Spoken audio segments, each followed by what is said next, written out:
সম্মানিত দর্শক মণ্ডলী, আসসালামু আলাইকুম। আমি শিশির খান। আজকে আমি আবার আপনাদের সামনে এসেছি আমার পরবর্তী ক্লাস লেকচার নিয়ে। আজকে আমি আলোচনা করব কলাম ডিজাইন ইউএসডি মেথড। এখানে একটি কথা বলে রাখি, আমরা ডিপ্লোমা লেভেলে একটি বই পড়েছি, ডিজাইন অফ স্ট্রাকচার 2। এই 2তে কলাম ডিজাইনের অঙ্ক করা আছে, কিন্তু সেটা আছে ডাব্লিউএসডি মেথডে। অনেকে আমাকে রিকোয়েস্ট করেছে যে ইউএসডি মেথডে অঙ্কগুলো কেমন হবে সেটা করার জন্য।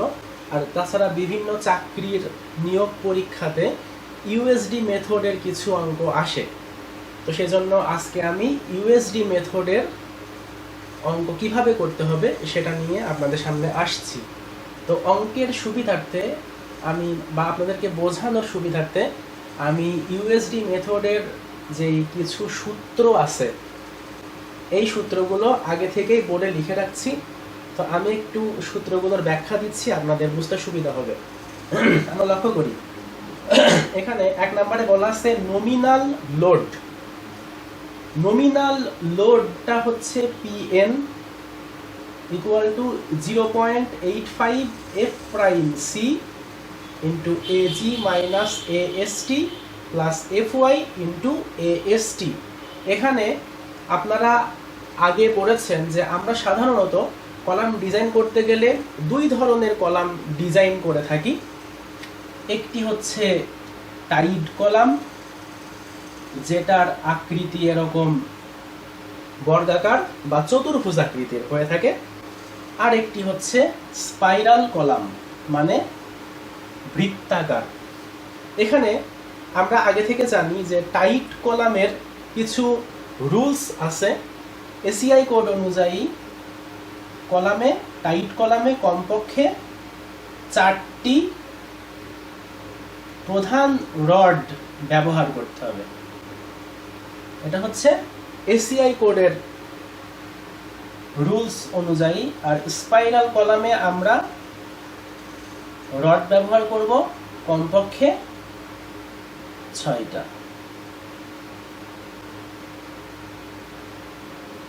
এগুলো আমাদের আগের কনসেপ্ট, আমরা জানি। তো টাইট কলামে প্রধান রড থাকবে কয়টা? 4টা, এবং 4টাই হতে হবে 16 মিলিমিটার ডায়া। একই নিয়মে স্পাইরাল কলামের জন্যও 16 মিলিমিটার ডায়া কয়টা ব্যবহার করতে হবে? 6টা। এগুলো বেসিক কনসেপ্ট, আপনারা কলাম ডিজাইনের অঙ্ক করতে গেলে এগুলো জানতে পারবেন। তো এই যে টাইট কলাম এবং স্পাইরাল কলাম, এই দুইটা কলামের জন্যই কিন্তু নমিনাল লোড, যেটা নমিনাল লোড Pn এর মান একটাই সূত্র, 0.85 F prime C into AG minus AST plus FY into AST। এবার আসছি আলটিমেট লোড, মানে চূড়ান্ত লোড। লোডটা কত ফর টাইড কলাম? তার মানে টাইড কলাম, যেটা 4 কোণা বা চতুর্ভুজ আকৃতির কলাম, এই কলামের জন্য আলটিমেট লোডটা কি? PU equal to 0.805 Pn। এখানে Pnটা হচ্ছে কি, যেটা আমরা নমিনাল লোড বের করেছি। আগেও বলেছিলাম, আবার বলি, নমিনাল লোডটা কিন্তু টাইড কলাম এবং স্পাইরাল কলাম, দুইটা কলামের জন্য একটাই মাত্র সূত্র, একই সূত্র হবে। তাহলে টাইড কলামের জন্য আলটিমেট লোডের সূত্র হচ্ছে এইটা। এখানে ফাই এর মান দেওয়া আছে কত? 0.65। এটা টাইড কলামের জন্য। আর স্পাইরাল কলামের জন্য আলটিমেট লোড, এখানে টাইট কলামে আমরা ব্যবহার করেছি 0.80, স্পাইরাল কলামে এই মানটা বৃদ্ধি পাবে, এটা হয়ে গেছে 0.85 ফাই Pn। ফাই এর মানটা এখানে ছিল 0.65, এখানে হয়েছে 0.70। তার মানে টাইট কলামের থেকে স্পাইরাল কলামে এই মানগুলো বৃদ্ধি পেয়েছে। টাইট কলামে ছিল 80, স্পাইরাল কলামে হয়েছে 85। ফাইয়ের মান ছিল 0.65, এখানে ফাইয়ের মান 0.70। এখানে ফাইটা কি? ফাইটা হচ্ছে এসেন্ট্রিসিটি ফ্যাক্টর। এই মানটা অঙ্কে সাধারণত দেওয়া থাকে না, আপনারা এটা মুখস্থ করে নেবেন। যেই কলাম ডিজাইন করতে বলবে সেই কলাম অনুযায়ী আমরা ফাইয়ের মানটা ব্যবহার করব। টাইট কলাম হলে এইটা, স্পাইরাল কলাম হলে এইটা আমরা ব্যবহার করব। এবার টাই রড স্পেসিং, আমরা কলামে যে টাই রড ব্যবহার করে থাকি বা রিং, এই যে এগুলো চারকোনা আকৃতির আমি এখানে এঁকে দিয়েছি। স্পাইরাল কলামের জন্য বৃত্তাকার আকৃতির। এই টাই রডের স্পেসিং কত হবে, তার মানে একটা টাই রড থেকে আরেকটা টাই রডের মাঝখানের দূরত্বটা কত হবে, সেটা নির্ণয়ের সূত্র হচ্ছে তিনটা। 1 number, spacing S = 16 into main rod dia. অর্থাৎ আমরা কলামের ভেতরে যে মেইন রড ব্যবহার করছি, 4টা হোক বা 6টা হোক বা 8টা, যেটাই হোক না কেন, সবসময় চেষ্টা করতে হবে জোড় সংখ্যক রড ব্যবহার করার জন্য। এই প্রধান রডের ব্যাস এইটা 16 ইন্টু মেইন রড ডায়া। পরবর্তী সূত্র কি? S = 48 ইন্টু টাই রড ডায়া। এবার আমরা টাই রড হিসেবে যেই রডটা ব্যবহার করছি এই রডের ব্যাস কত, গুণ করব 48। S = minimum column size. এখানে ভাষাটা অন্য কিছু হবে হয়তো, আমি এভাবে লিখে দিয়েছি। মিনিমাম কলাম সাইজ বলতে আমার হয়তো যদি টাইট কলাম ব্যবহার করি, এই টাইট কলামের হয়তো এই পাশের মাপ দেওয়া আছে 12 ইঞ্চি, আর এদিকের মাপ হয়তো দেওয়া আছে 14 ইঞ্চি। তাহলে এই দুইটা মাপের ভেতরে যে মাপটা ছোট সেটা আমরা এখানে ব্যবহার করব। তাহলে দুইটার ভেতরে 12 ইঞ্চিটা ছোট, আমরা এখানে ব্যবহার করব 12 ইঞ্চি।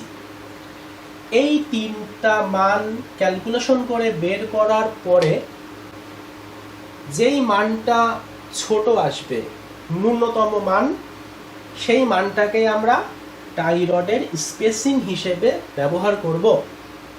আর এটা গেল কিসের ক্ষেত্রে? টাইট কলামের ক্ষেত্রে। স্পাইরাল কলামের ক্ষেত্রে যদি আমার কলামের ব্যাস, অর্থাৎ এখান থেকে এই পর্যন্ত ব্যাসের মানটা দেওয়া থাকে, কথার কথা দেওয়া আছে 14 ইঞ্চি ব্যাস, তাহলে এখানে মিনিমাম কলাম সাইজ আমরা এই 14 ইঞ্চিটা ব্যবহার করব। তিনটার ভেতরে মিনিমাম মান যেটা, সেটা টাই রডের স্পেসিং হিসেবে আমরা ব্যবহার করব। তো এই ছিল হচ্ছে আমাদের অঙ্কের সূত্র। তো সূত্রে আমরা কয়েকটা ভ্যালু ব্যবহার করেছি, F'C, Ag, Ast, Fy। এই 4টা জিনিস সম্পর্কে আমি একটু ধারণা দিচ্ছি, তাহলে আমাদের বুঝতে সুবিধা হবে। আমি তাহলে সূত্রটা মুছে দিই, এগুলো মুছে দিই।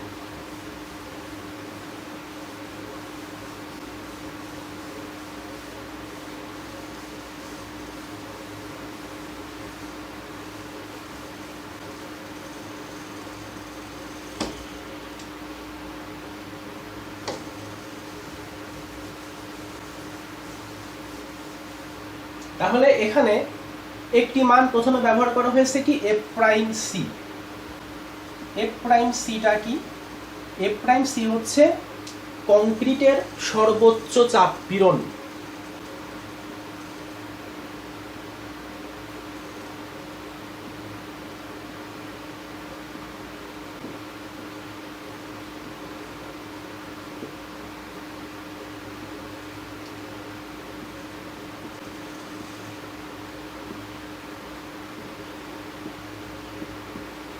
কংক্রিটের সর্বোচ্চ চাপ পীড়ন, এই মানটা অঙ্কে দেওয়া থাকে। Ag, আচ্ছা এজির ব্যাখ্যা দেওয়ার আগে Fy-টা কি এটা বলে আসি।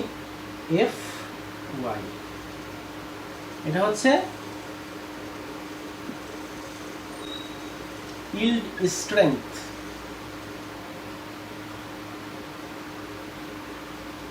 আমরা কংক্রিটের ভেতরে যেই রড ব্যবহার করে থাকি, এই রডের নমনীয় বিন্দুর শক্তি হচ্ছে Fy।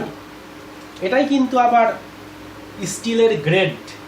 হিসেবে আমরা ধরতে পারি। যেমন অঙ্কে হয়তো বলা আছে 60 গ্রেডের রড বলতে কি বোঝায়? 60 গ্রেড, তার মানে স্টিলের নমনীয় বিন্দুর শক্তি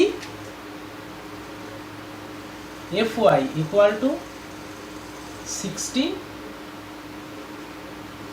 MPa। বোঝা গেছে? স্টিলের নমনীয় বিন্দুর শক্তি এইটা। এখানে Fy এর মানটাও কিন্তু অঙ্কে দেওয়া থাকে।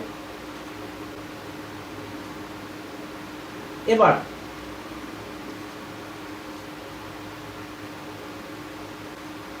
এজি, এজিটা কি? এজি হচ্ছে যদি আমরা টাইট কলাম ব্যবহার করে থাকি, এই টাইট কলামের প্রস্থচ্ছেদীয় ক্ষেত্রফল, হয়তো এখানে মান দেওয়া আছে 14 ইঞ্চি, এখানকার মান দেওয়া আছে 16 ইঞ্চি, তাহলে এজি এর মান কি হবে? কলামের প্রস্থচ্ছেদীয় ক্ষেত্রফল 14 ইন্টু 16, যেটা আসবে সেটা আমরা এখানে বসায় বর্গ ইঞ্চিতে লিখে দিতে পারি। এটা হচ্ছে কলামের প্রস্থচ্ছেদীয় ক্ষেত্রফল। আরেকটা ভ্যালু আছে এএসটি। এএসটিটা হচ্ছে স্টিলের ক্ষেত্রফল। স্টিল, আমাকে হয়তো বলা আছে অঙ্কে এই কলামের ভেতরে 3টা 4টা 5টা 6 7 8টা, অঙ্কে হয়তো বলা আছে যে 8টি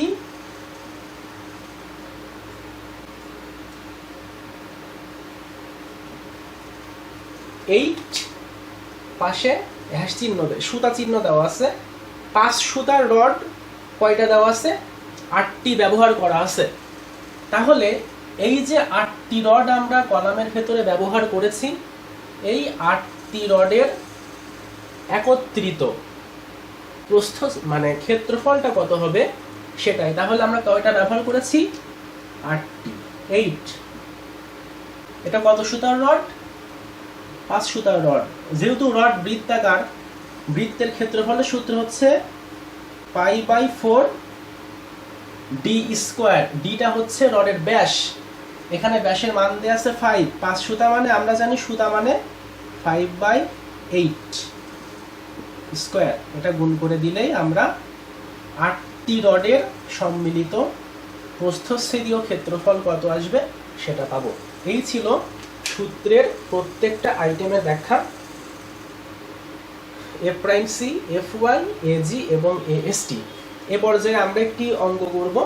ওই অঙ্কটি করলে আমাদের আশা করি ইউএসডি মেথডের কলাম ডিজাইনের অঙ্কটা একেবারেই সহজ হয়ে যাবে।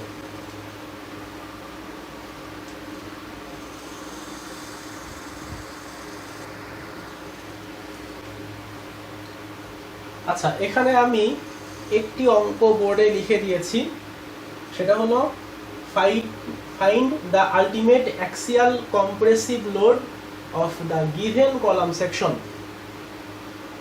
এখানে Fy এর মান দেয়া আছে 60 kSi এবং F'C 4 kSi। এখানে একটি তথ্য দিয়ে দিই পাশে।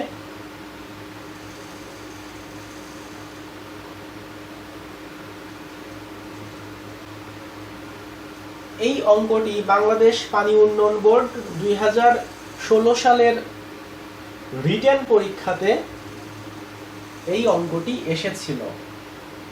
এখানে আরেকটু তথ্য দিয়ে দিই, সেটা হলো অর্থাৎ অ্যাসিস্ট্যান্ট ইঞ্জিনিয়ারদের নিয়োগ পরীক্ষাতে 2016 সালের যে নিয়োগ পরীক্ষাটা হয়েছিল পানি উন্নয়ন বোর্ডে, এই অঙ্কটি এসেছিল। Find the ultimate axial compressive load of the given column section. Fy এর মান দেওয়া আছে 60 kSi এবং F'C দেওয়া আছে 4 kSi। অঙ্কে তথ্য দেওয়া আছে একটি চিত্র। এই চিত্রে আমরা লক্ষ্য করি কলামের সাইজ দেওয়া আছে 6 ইঞ্চি বাই 6 ইঞ্চি এবং কলামে রড আছে কয়টা? 9টা রড দেওয়া আছে এবং রডের মাপটা দেওয়া আছে এরকম 9 3/4। অর্থাৎ এখানে কয়টা রড ব্যবহার করা হয়েছে? মোট 9টা মেইন রড ব্যবহার করা হয়েছে 3/4 মাপের রড ব্যবহার, মানে 300। এখানে রডের মাপটা দেওয়া আছে, এটা হচ্ছে রডের ব্যাসের মান। এ জাতীয় মান দেওয়া থাকলে মনে করতে হবে এটা হচ্ছে রডের ব্যাসের মান এখানে দেওয়া আছে। তাহলে আমি বেশি কথা না বলে অঙ্কটা সলিউশনে যাই। তাহলে এই অঙ্কটা আমরা ইউএসডি মেথডে ক্যালকুলেশন করব তথ্যগুলো থেকে। তাহলে আমরা প্রথমে কলামের যেই প্রস্থচ্ছেদীয় ক্ষেত্রফল এজি সেটা বের করে নিই। এজি সমান 6 × 6 36 বর্গ ইঞ্চি এএসটি। এখানে রড ব্যবহার করা হয়েছে কয়টা? 9টা। রডের ক্ষেত্রফলের সূত্র কি? যেহেতু রড বৃত্তাকার, π/4 ডি স্কয়ার, ডি অর্থাৎ রডের ব্যাস, ব্যাসের মান দেওয়া আছে 3/4।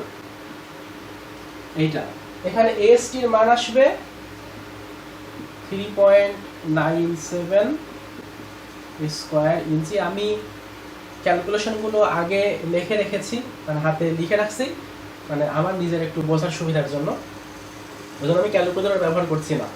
এবার আমরা ব্যবহার করব, আমরা এজি পেলাম, এএসটি পেলাম, এফ ওয়াই এর মান অঙ্কে দেওয়া আছে, এফ প্রাইম সি এর মান অঙ্কে দেওয়া আছে। তাহলে আমরা সরাসরি এখন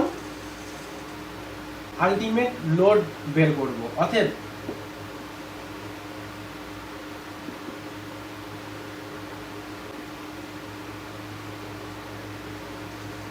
আলটিমেট লোড পিইউ। আমরা করছি টাইট কলামের অঙ্ক। টাইট কলামের জন্য আলটিমেট লোডের সূত্র ছিল এটা 0.805 পিএন। তখন সূত্র দেখাতে বলেছিলাম। এবার আমরা পিএনটাকে ভেঙে নিব। 0.80 × 5। ফাই এর মান কত ধরা হয়েছিল? আচ্ছা, ফাই এর মানটা আমরা পরে বসাই। পিএন এর মানটা আমরা আগে এখানে, পিএন সমান মানে নমিনাল লোড। নমিনাল লোডের সূত্র ছিল 0.85 F prime C into AG minus AST plus F Y into AST. এইটা ছিল হচ্ছে নমিনাল লোডের সূত্র। তাহলে এবার আমরা জাস্ট মানগুলো এখানে সাবমিট করব, ক্যালকুলেশন করব, অঙ্ক হয়ে যাবে। 0.80 ফাই এর মান কত ধরা হয়েছিল? টাইট কলামের জন্য কি বলেছিলাম তখন? টাইট কলামের জন্য ফাই এর মান হচ্ছে 0.65। অবশ্যই স্পাইরাল কলামের জন্য মানগুলো বেশি হবে, এটা মনে রাখতে হবে। 0.85। এফ প্রাইম সি এর মান অঙ্কে দেওয়া আছে 4 কেএসআই, আমরা সরাসরি 4 বসাই দিলাম। এজি এর মান কত পেয়েছি? 36। এএসটি এর মান কত পেলাম? 3.97। এফওয়াই 60 কেএসআই আর এএসটি এর মান 3.97। মানগুলো ইনপুট করা হয়ে গেল এখানে। এবার আমরা আউটপুট রেজাল্ট কি পাবো? এটা ক্যালকুলেশন করলে রেজাল্ট আসবে 180.50। এখানে লোডের মানটা হবে হবে kilo pound per square inch. যেহেতু এখানে KSI kilo pound per square inch দেয়া আছে, এখানে কিলো পাউন্ড, লোডটা হচ্ছে কিলো পাউন্ড। অর্থাৎ এই কলামের উপরে আলটিমেট লোড হচ্ছে 180.50 কিলো পাউন্ড লোড। এটা হচ্ছে অঙ্কের অ্যান্সার। আমরা আরেকটি অঙ্ক করব, ওই অঙ্কটি করলে আমাদের কলাম ডিজাইনের অঙ্কটা মোটামুটি পরিষ্কার হয়ে যাবে।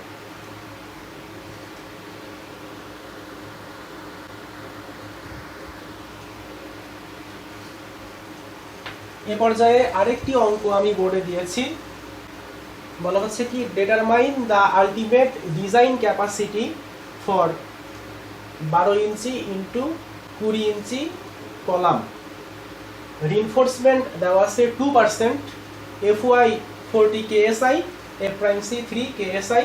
এই অঙ্কটা GTCL এর অ্যাসিস্ট্যান্ট ইঞ্জিনিয়ার নিয়োগ পরীক্ষা 2016 সালে এসেছিল। এখানে অঙ্কটা করার পূর্বে একটি জিনিস লক্ষ্য রাখতে হবে, অঙ্কে কলামের প্রস্থচ্ছেদীয় ক্ষেত্রফল যেটা মানে কলামের সাইজটা দেওয়া আছে, কিন্তু কোনো রডের কোনো সংখ্যা অঙ্কে দেওয়া নাই যে কলামের ভেতরে আমরা কয়টা রড ব্যবহার করেছি বা কত প্রস্থচ্ছেদীয় ক্ষেত্রফল বিশিষ্ট রড আমরা ব্যবহার করেছি, এ জাতীয় কোনো কথা অঙ্কে দেওয়া নাই। একটি তথ্য দেওয়া আছে রিনফোর্সমেন্ট 2%। তাহলে এই অঙ্কটা করার পূর্বে আমরা এখানে কয়েকটা তথ্য লিখে নিতে পারি। এজিটা হচ্ছে 12 ইন্টু 20, এটা হচ্ছে 240 ইঞ্চি স্কয়ার। এখন রিনফোর্সমেন্টের পার্সেন্টেজ দেওয়া আছে, কত পার্সেন্ট? আমরা জানি পার্সেন্টেজ হচ্ছে রোজি। এই রোজি এর মানটা আমরা পেয়েছি কোথায়? আমরা যখন WSD মেথডের অঙ্ক করেছি বইতে, ওখানে আমরা রোজি বলতে একটি মান পেয়েছিলাম। এর মান দেয়া আছে কত? 2%। তাহলে এই এজি এবং রোজি থেকে আমরা AST বের করতে পারি। তাহলে AST সমান এজি ইন্টু রোজি। তাহলে এজি এর মান পেয়েছি কত? 240, আর রোজি হচ্ছে 2%। 2% মানে 2 ভাগ 100, পার্সেন্টেজ মানেই 100 দিয়ে ভাগ। এটা ক্যালকুলেশন করে আমরা পাবো 4.8 ইঞ্চি স্কয়ার। তাহলে আমরা এজি পেলাম, AST পেলাম, FY এবং F''C এর মান অঙ্কে দেওয়া আছে, তার মানে অঙ্ক হয়ে গেছে।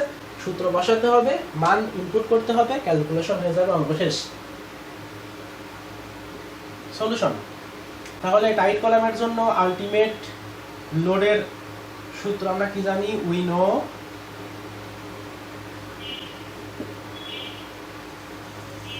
PU equal to 0.805 PN,